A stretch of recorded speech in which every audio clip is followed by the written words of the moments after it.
Hi everybody, so it is lesson 10 in our Macbeth series of lessons, and today's quite an important one because we are in the final scene of Act 1 of today. Now, we won't have time to go through the whole of this scene. There's kind of two very clear parts of the scene. There's the first part, which is what we'll look at today, which is Macbeth's soliloquy, his big first solo speech, and then we'll focus on that bit today. And in our next lesson, we'll look at the second half of this scene where Macbeth and Lady Macbeth have a really intense conversation about the murder of Duncan.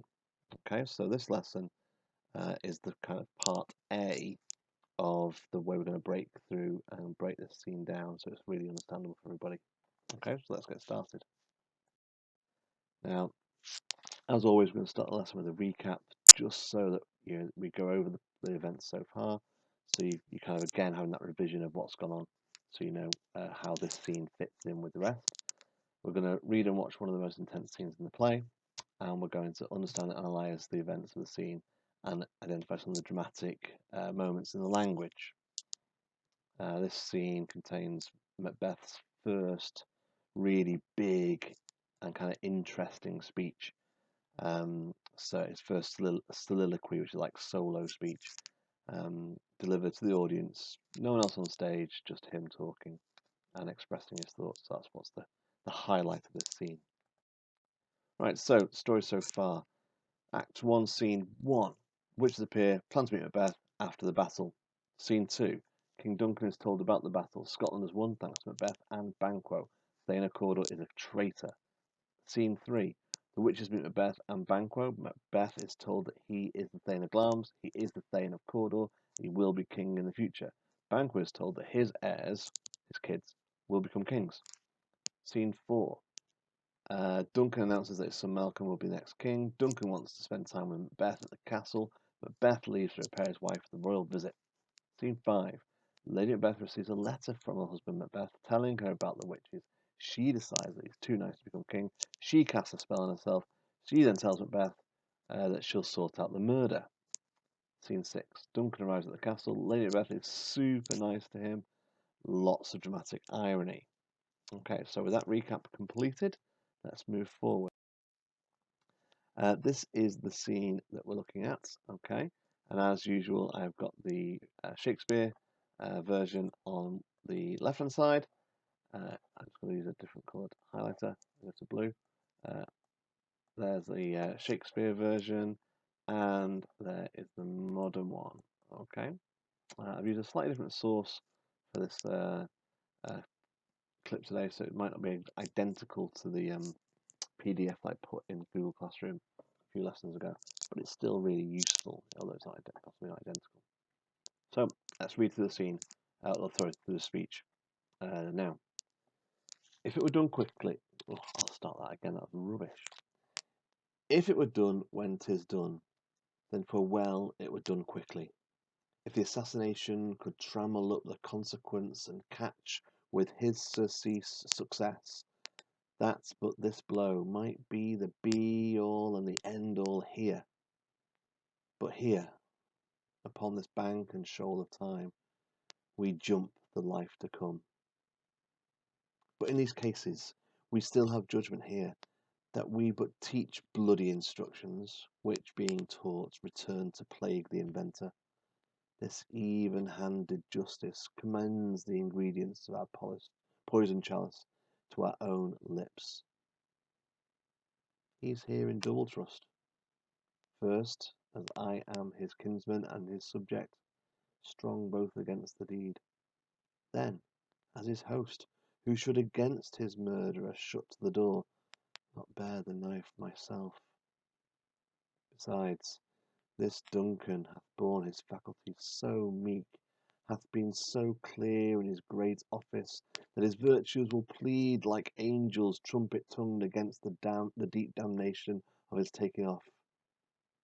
And pity, like a naked newborn babe, striding the blast, or heaven's cherubim, horsed upon the sightless couriers of the air, shall blow the horrid deed in every eye, that tears shall drown the wind. no spur to prick the sides of my intent, but only vaulting ambition, which overleaps itself and falls on the other. So let's just pause there and just have a moment to digest that speech. If you want to pause the video so you can read through the translation, absolutely fine. And when you're ready, unpause, we'll move forward. So what I've done here is I've kind of highlighted the speech into these different kind of key areas. I have missed a little bit out, but we will go over this in the rest of the lesson. But I just wanted to kind of draw attention to this kind of yellow, green, blue, pink, and grey section. And what each of these sections basically is doing is now appearing on the screen in front of you. So as you can see, as the words appear, it kind of offers a little summary of each of the kind of key ideas that Macbeth is exploring and thinking about in this scene and in this speech. So the yellow section kind of reveals that Macbeth is thinking he wants this to be over quickly. He wants this death, this murder, to be done fast. But he does fear the consequences. He is thinking about, how things might go wrong, how things might not quite go according to plan, how he wishes that everything could just be kind of sorted out here and now. As he says, the be all and the end all here. He just wants it to be, but he knows that with murder, things tend to, move forward, keep going, spiral out of control. And that's what the green bit kind of moves on to. He's worried that the murder he's going to commit will actually come back and hurt him. He's going to end up damaging himself by committing this murder. Into the blue section, he focuses on Duncan now and the kind of the relationship between Duncan and Macbeth. Essentially, Duncan trusts Macbeth, and Macbeth and him are family. They are related, and Macbeth is his host. He's looking after Duncan as a guest at his house. Into the pink bit, we hear Macbeth's ideas and thoughts and feelings about Duncan as a king. Duncan is a good king. He's done nothing wrong, and everyone is going to be sad when Duncan dies. So there's a kind of a sense there, almost like the emotional kind of burden that Macbeth will create by killing Duncan. And then finally, in the grey section, Macbeth thinks about himself again. He's now thinking about his own personality. He says, really, it's only ambition that is motivating him, and that can create disaster. So those are the kind of the five key ideas in the speech. We're now going to look at each of those areas in close detail. So these are the chunks we're looking at. They're on the screen now. So if you want to just look at them and kind of absorb a little bit here, we'll go through them section by section. So yellow bit first. Two questions here I'm asking you. Question one, how does Macbeth want the murder to be done? So look at these bits in yellow, try and work out, how Macbeth hopes this murder will be done in the manner it's going to be completed. And then secondly, what does this blow might be the be all and the end all here? Suggest Macbeth's thoughts. So what is Macbeth thinking when he says the be all and the end all here? What's he hoping that this murder or the events of the night ahead of him will be in the long term? Okay, have a think about those two ideas, and when you're ready, you can move on with the video. You don't have to pause the video now while you think about it, but when you're ready, move on. Those are the suggestions. Okay, he wants it to be over quickly. That's question one, and he fears the consequences. He kind of wants he wants everything to be sorted out now. But by saying that word might is quite a key word here, suggests that he fears that there's going to be serious consequences for the murder. Moving forward, this is your third little question, and I'm asking you to look at now closely at this little metaphor that's been put here by Shakespeare. The question is, explain what Bank and Shaw of Time metaphor means. Well, to understand what this metaphor means, we first of all need to know what a bank and shoal and time is. So the general answer is the metaphor is about life. Here's a picture of a bank and shoal, and just so we're really, really clear, the bank and shoal is the bit of sand that's run down the middle of the picture, and as you can imagine, it's the part of the beach that is easily washed away or covered by the ocean. Okay, so it's kind of like a temporary beach. At low tide, you might see these banks and shoals. High tide, they might be invisible. So that's what the metaphor is about. And I'm saying that the metaphor is about life. So I would like you now to explain what you think the metaphor means by talking about this sand and this beach image, and also think about, well, what does the ocean represent? If life is the beach, this little strip of temporary beach, then what is Macbeth suggesting the ocean is, which can wash over the beach very easily? Again, pause the video here, have a think about what you want to do for your answer to question 3, and when you're ready, move forward. So we're moving on to the green section now, which is the second kind of idea in the soliloquy. And I'm focusing on 2 parts really in this extract, this mini extract. The first one is, what do you think bloody instructions return to play the inventor mean? Okay, so the actual quote I want you to focus on is, we teach bloody instructions which being taught return to play the inventor. The first bit in green in the extract at the top here. So I'm just underlining it in red now, so make sure you focus on it. So basically,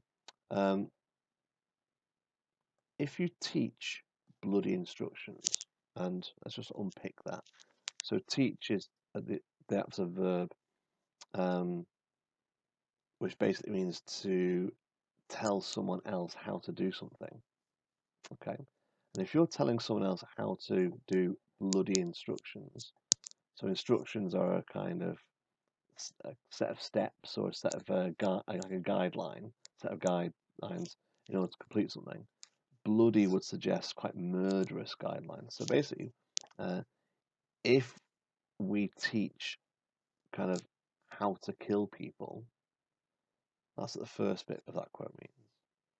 We'll look at the next bit, which being taught, which should be, when the student has learnt it, what's the student going to do with that lesson, according to Macbeth here? So the teacher has taught the student how to kill. How will the student demonstrate that? And what Shakespeare gives Macbeth to say is this phrase, return to plague the inventor. So who's going to be the victim of this lesson in murder? Well, the inventor is going to be the victim. The plague, the disease of death, is going to come down on the inventor. And the inventor is the person who did the teaching in the first place.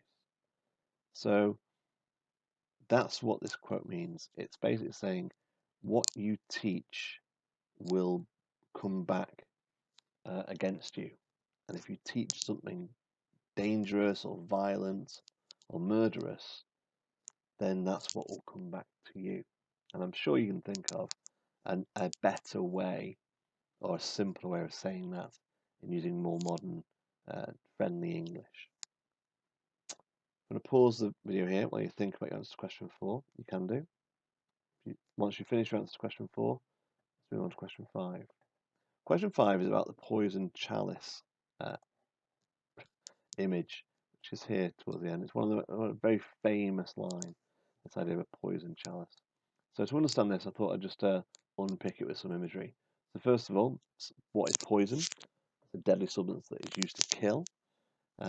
We might imagine it typically as being liquid, but it can be any substance that basically is digested or gets inside the body and then causes devastating damage. So a substance that is used to kill. And a poison chalice, well, a chalice, first of all, is an ornate goblet that is used to they used to drink from at a special celebration. And some of you might recognise Merlin here from the ancient TV show, probably when you were kids. One of the early episodes where Merlin drinks from this chalice because he was trying to save Prince Arthur's life.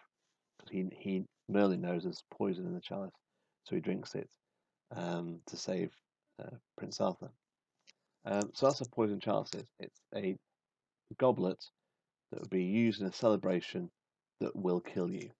Okay, so think about what that image has to do with Macbeth, because he says here at the end of the quote, the poison chalice to our own lips. So he's going to drink from his own poisoned chalice. So I'm sorry, I should have said pause at the end of the green bit. I forgot, I'm sorry. Right, so into the blue. This is the bit where Macbeth kind of focuses on his relationship with Duncan and explores that as a kind of idea, which is obviously he has to wrestle with this before he kills the king. So there's two questions coming up. Question 6: what are the reasons against Macbeth killing King Duncan? So why shouldn't he do it? And 7: Macbeth used the phrase double trust. What is interesting about this particular phrase? So hopefully question 6 is straightforward. There's a couple of reasons he does give for not killing King Duncan. So have a close look at the extract on the screen here and see if you can find the answer number 6. And question 7, well, double trust. Double is one of those words that comes back several times in the play. And what I've done here is I've pulled from different parts of the play some of the quotes that include the word double. There's one I've not included from right at the end, so I'll save that for when we get to it. But these are the other double quotes. Now, the ones we've seen already, the ones that we know, are the first one and the second one. Okay, the first one is from Act 1, Scene 2, which is when King Duncan is told about how amazing Banquo and Macbeth have been at fighting. So this idea of double here is about how great Macbeth and Banquo are when they work together and fight together. There's two of them working together. So that's the double as they defeat the enemy army. Okay, so that's the first one. The second one is said by Lady Macbeth, and that was in the scene just before this one, where she welcomes King Duncan to the castle. And basically she's using the word double to explain how happy she is to work for her and the servants to work really hard for the king. They would work twice as hard for him and then double that as well. So again, that's like a double, isn't it? Twice done, double. That is double. And if you think about the Macbeth and Banquo one that we just talked about, that's a double as well. So why is Shakespeare keeps bringing up these doubles? Well, I think the answer is here, which comes from Act 4. And these are the witches. And the witches say, and this is their famous spell, I referenced it or referred to it in another video, double, toil and trouble, fire burn and cauldron bubble. Shakespeare's almost like putting these little Easter eggs in the script as a kind of prequel to the main use of double in the story. So I think for the answer to question 7, it's about this, again, using this word double. He is here in double trust, is how Macbeth starts this section of his, or kind of develops this section of his speech. And I think it's just really interesting that word double has come up yet again when it's already been used quite a lot and is going to be used so significantly later on as well. So if you answer question 7, just basically put those ideas about the word double into a sentence or two or a little paragraph. Okay, let's move on. or if you want to pause it there, I should say, and then move on. So into the pink section, 3 questions here. First one, what type of ruler has Duncan been? So I want you to think here about the kind of the style of his leadership. You know, what kind of king has he been? If you look up here, so how does Macbeth describe him? And then the first part of the speech, or sorry, the first part of this pink section. Then secondly, and then the next question, number 9, what punishment will Macbeth face for Duncan's murder? So what's the punishment going to be? Okay, and again, I've already like pre-highlighted these in the pink section, so just look at the pink bit and see if you can spot a kind of punishment there. I'll give you a clue. There's alliteration being used to make sure it stands out. So you have a look for some alliteration that also is a punishment for killing Duncan. And then number 10, what do Macbeth's thoughts reveal about his own feelings towards Duncan? So look at the description of how Duncan's death will be felt, and that might help you understand or answer question 10. What I've got for you here is a picture. It's like a painting actually by an artist called William Blake, and it shows here kind of an image of this quote. Now, Blake didn't do this very often. He didn't spend much time painting pictures based on Macbeth. But when he did this in the late 1700s, Macbeth as a play was very, very popular again. It had been performed several times that year towards the end of the 1700s. So I think it's like 1795 or something like that. So Blake has done this illustration to work with this quote.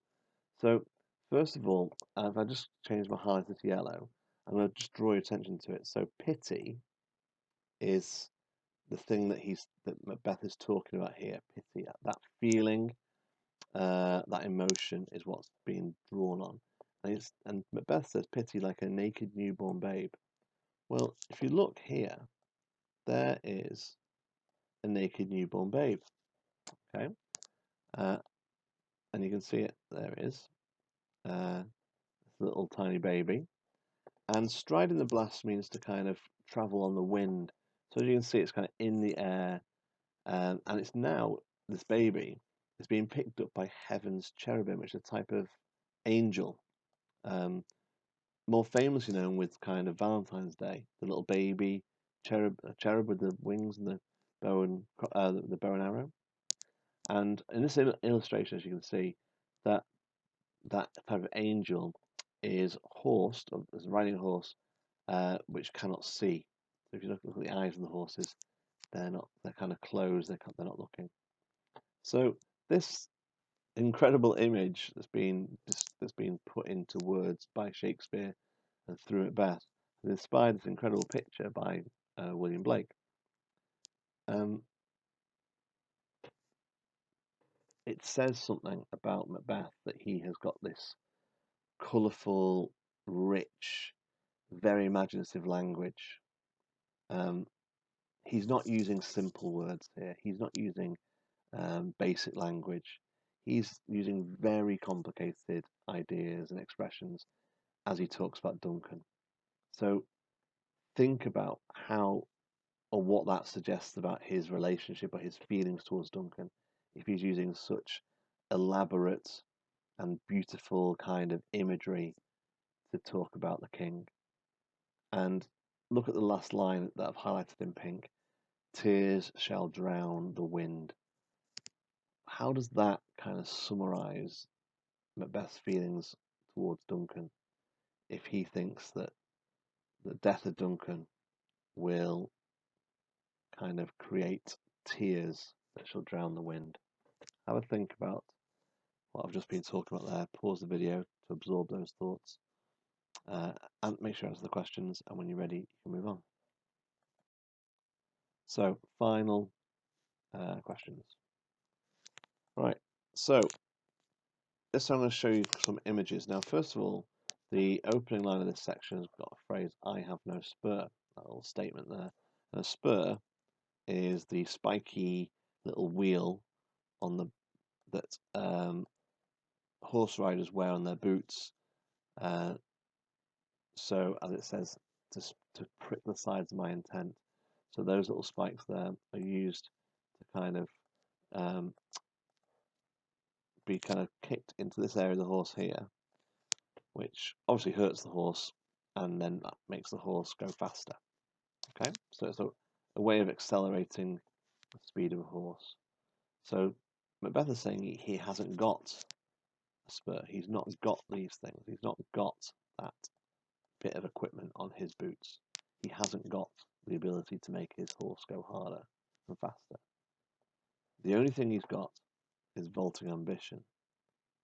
And if we look at that image, vaulting ambition is now taking this horse riding image a step further. So now he's not just riding his horse, he's making it jump. He's making it kind of leap higher than it would normally go. Okay, and he calls that, or Shakespeare gives this to Macbeth. Macbeth calls it vaulting ambition. Okay, and ambition is the feeling or the emotion of wanting to progress, wanting to go further, wanting to move up in the world. So if you're ambitious, you don't want to stay where you are. You want to kind of progress and get better and become bigger and more important. Okay, so that's what ambition means. So there's an image there of a horse rider vaulting with ambition over that hedge. But as the quote says, it overleaps itself and falls on the other. What's going to happen to that horse rider if they jump too far, overleap themselves, is this. The horse will throw the rider, and the rider will fall hard onto the ground. Now, sadly, in that situation, the rider is potentially going to suffer some pretty nasty injuries. So, question 11 is explain the metaphor that Macbeth uses to describe himself. So, what I want you to do for your answer to question 11 is put a summary of what I've just said about this quote, about the spur and the sides of intent and vaulting ambition, overleaping and falling on the other side. I want you to just put that into your own language, your own words, to explain what the metaphor means. And then for number 12, I want you to think, well, what does this metaphor suggest about Macbeth's future? If he's describing this situation, this what he's about to do, using this metaphor, then what's it show about how he feels or thinks about his own future? If that's the way he chooses to do it, imagine it and describe it in language. So pause the video here while you think about your answers to questions 11 and 12, and when you're ready, you can move on. So guys, there's a little treat for getting through the close reading and answering the questions. I've got Michael Fassbender's performance of the speech from his film version of Macbeth. In the clip, what you're going to see is Macbeth kind of away from everybody else. This speech is a soliloquy, so he has to be all by himself when he delivers it. And what this film version does is it kind of cuts between Macbeth having this kind of crisis of what he should do in this speech, and it's cut alongside Duncan and Lady Macbeth and all the other kind of courtiers, kind of having a kind of celebration. So you get the kind of the two sides. You get the fake celebration and the kind of the performance that Lady Macbeth is putting on to kind of show Duncan that she likes him and she's looking after him and she's taking care of him as a hostess. You see Duncan looking all relaxed and happy after the trouble of the wars ended, and then we get the kind of the angst-ridden, uncertain, wrestling with his thoughts version of Macbeth, isolated off by himself at the side, away from the fun and the celebrations that the rest of the cast are enjoying. So I hope you like this scene.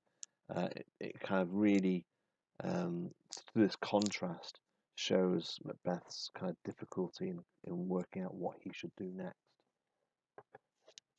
If it were done, and 'tis done,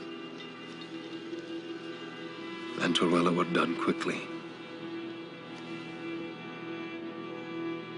If the assassination could trammel up the consequence and catch with his surcease success, that but this blow might be the be-all and end-all here. But here upon this bank and shoal of time we'd jump the life to come. But in these cases we still have judgment here. That we but teach bloody instructions which being taught return to plague the inventor. This even-handed justice commends the ingredients of our poison chalice to our own lips. He's here in double trust. First as I am his kinsman and his subject, strong both against the deed, then as his host, who should against his murderer shut the door, not bear the knife myself. Besides, this Duncan hath borne his faculties so meek, hath been so clear in his great office, that his virtues would plead like angels trumpet-tongued against the deep damnation of his taking off. I have no spur to prick the sides of my intent, but only vaulting ambition, which sure leaps itself and falls on the other.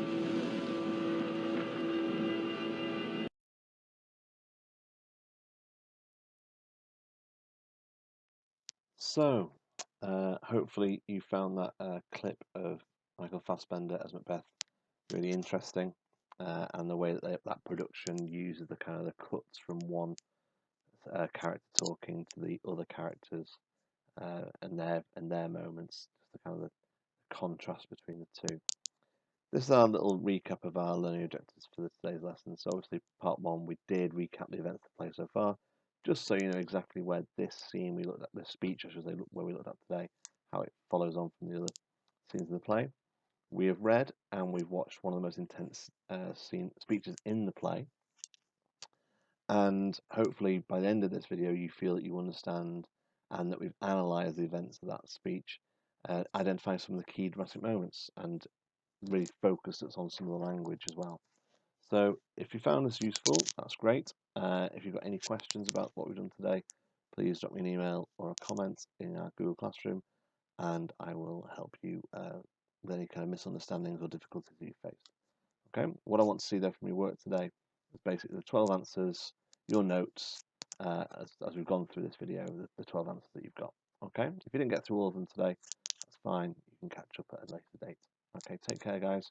I hope to see you soon.